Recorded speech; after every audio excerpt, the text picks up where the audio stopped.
எண்ணை எப்படி எளிய முறையில பெருக்கலாம் 3 முறை இருக்குது. நீ எது வேணுமோ அந்த முறையை பயன்படுத்திக்கோடா கண்ணு. புரியுதா? இப்ப கவனி.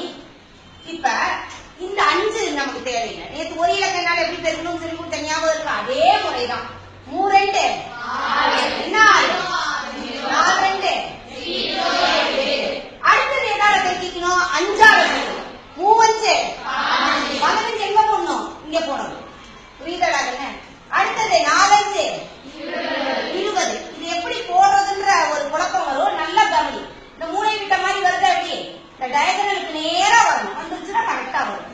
5 கூட்டினா 6 1 8 2 கூட்டினா 10க்கு மீதி என்னது?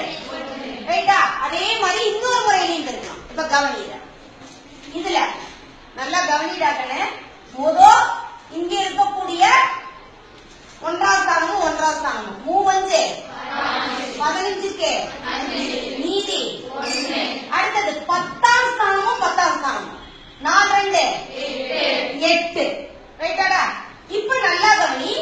உள்ள இருக்கக்கூடிய 2 எண்ணையும் இருக்கிற 3 2 4 5 26 26 1 27க்கு மிச்சம் 8 2 10.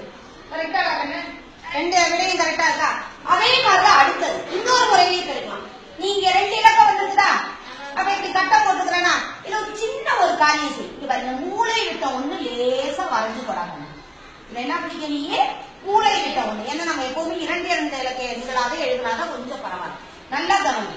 4 2 என்ன 8 0 8 4 5